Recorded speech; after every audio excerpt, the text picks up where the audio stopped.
This leaf has the ability to absorb highest amount of solar rays. If you put it on water, the stem will always point towards the north. Human activity could be taken to another level by consuming this leaf. You will see, it will not let you sleep.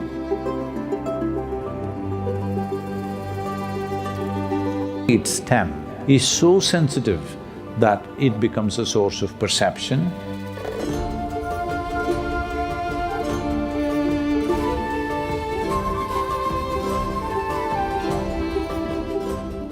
Sadhguru, this is from Sona, who wants to know what is the significance of betel leaves when they're offered to the goddess?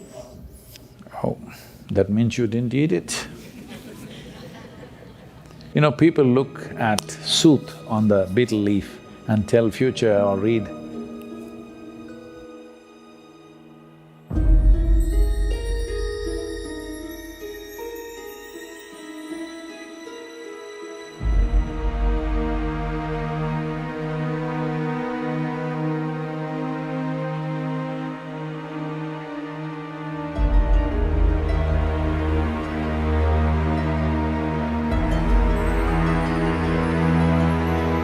So there is a culture where the lamp sooth is collected on the betel leaf. Maybe many of you don't know what is a betel leaf. In India it's very important, it's a very good digestive, it is alkaline in nature. If you have any consumed small quantities of poison in the food that you've eaten, it neutralizes all that. Any acidic poisons are neutralized, including cobra venom, it could neutralize that. And to some extent, it's not that it will completely prevent, but it brings down various aspects. So at the end of the meal, people consume this vettale or villedale or tambul. In a martial culture, if somebody picks up the tamalpaku, it means he's taking on a risky endeavor. He's willing to face the enemy head-on. It's like a suicide mission. Today, in modern city, in the urban areas of India, in the crime gangs, they call it supari. That means, I've picked up a supari on you means, I'm going to come and assassinate you.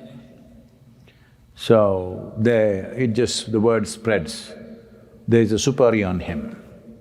Whoever kills him will get the supari. It comes with a price, of course. So, this is coming from a much ancient usage of, if I pick up the tambul, that means I'm ready for a suicide mission. These two things have been related, that human activity could be taken to another level by consuming this leaf. And that leaf works only if it has at least an inch of stem. If you cut it close, it doesn't have the same thing. This leaf, I know almost any leaf can be used, but this particular leaf, if you put it on water, the stem will always point towards the north. You know this? If you put it in the water, in still water, it'll naturally turn this way and point to the north. So if you're lost in the forest, you have a tamalpaku with you, you put it there in the water, it shows you which way is north. Once you know north, you know all the other directions, I believe.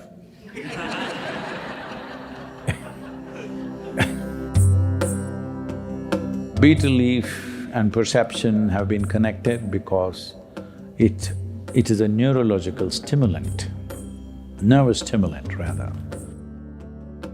If you consume it, your nerves will go into mild like that. So your neurological complexity and neurological activity and your perception are directly related.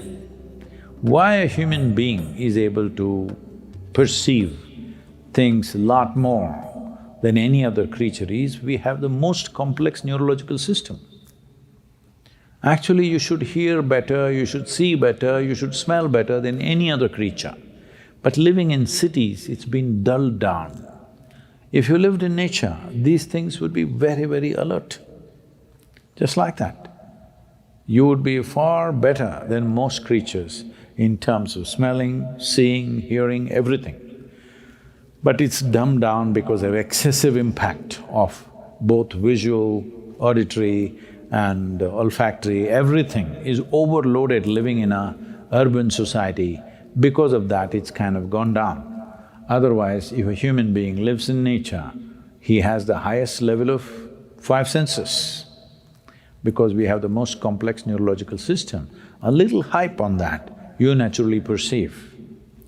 So, whatever tools which are used for perception, always there is a Betel Paku. Betel, definitely there.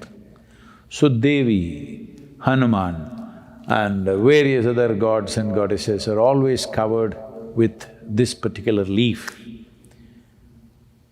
And then this leaf is used. See, anything that touches anything leaves a certain imprint. Right now you're sitting here. If we bring your dog after you're gone, he knows where you were sitting, yes or no? No, I'm not saying you that's smelly, but a dog would find out, isn't it, where you have been sitting? It'll not get confused. It will know where you were sitting. That means you left something.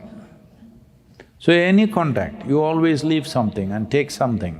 This is what we call as runanubandha. This is why a yogi who wants to grow, a yogi who wants to not get confused with different types of imprints, usually avoids physical contact. And if you try to shake his hands, he does this, because unnecessary contact is not necessary. Simply, it'll confuse your perception. Depends what you wish to do. If you are desperate for human contact, then whoever you see, you go grab them, you grab them. But if you're fine within you, you're looking how to enhance this life, then you want to minimize the contact, because too much contact will cause aberrations in your ability to see life the way it is. Now, Vetalpaku or Vettale particularly enhances that. So anything connected with Devi always is related to Vettale. This is strange for, because many Indians fight with this because they don't know what it is. So they think they must place the leaf, the point towards the goddess. No, always the stem towards the goddess.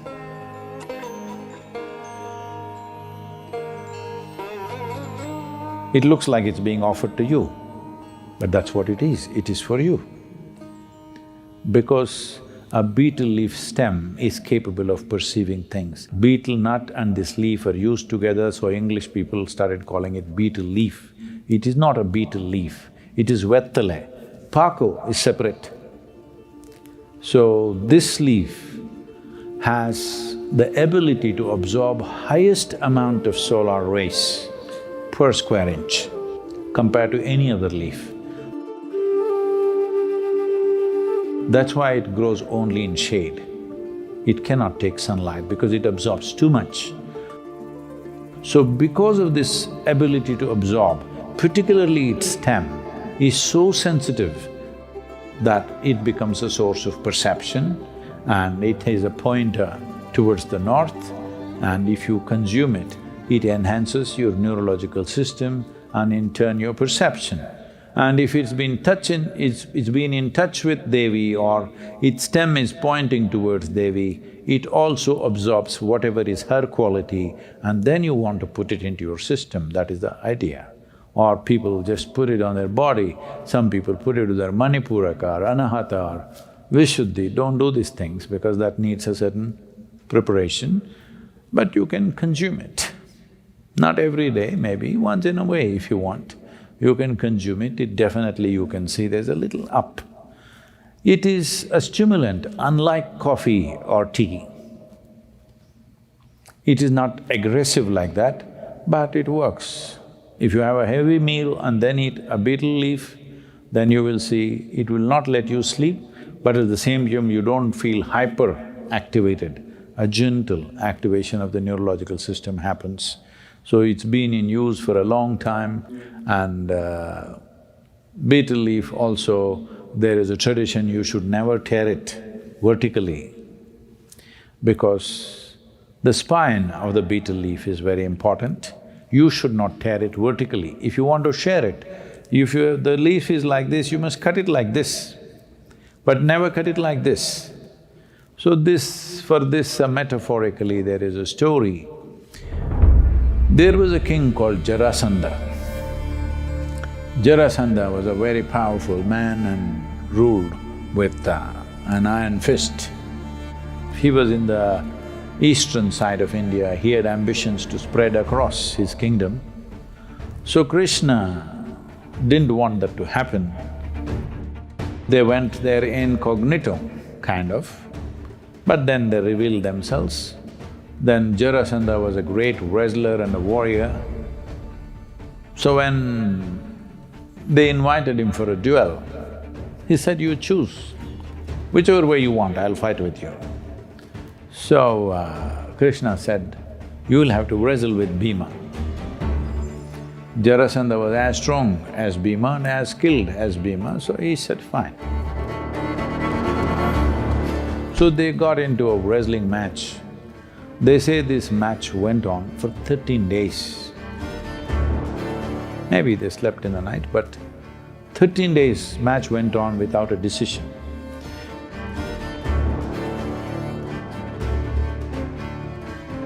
Both were absolutely exhausted. They could barely stand up. Both were so exhausted, but nobody was defeated. Then Krishna just sat there looking at Jarasandha. Whatever you do, the guy doesn't die. What is it? He looked at it. Then he saw that he had a boon.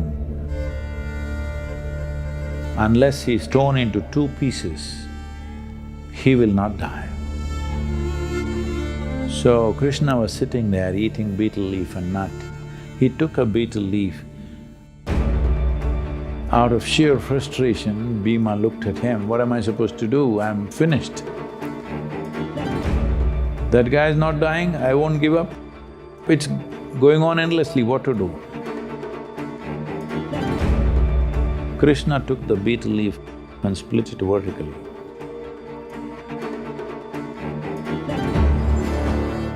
The next thing that Bhima did was, he held his two legs and split him up and threw him on two sides of the arena. He died.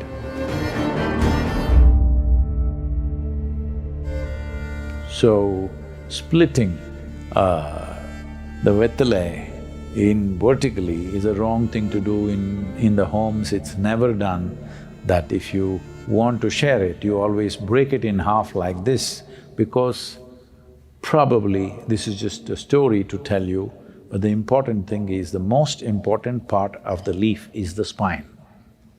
So if you share it with somebody, they must also get a piece of the spine. If you tear it this way, you may get it or they may get it. Both will not get it. So when you break it like this, both will get the spine and the stem in some way.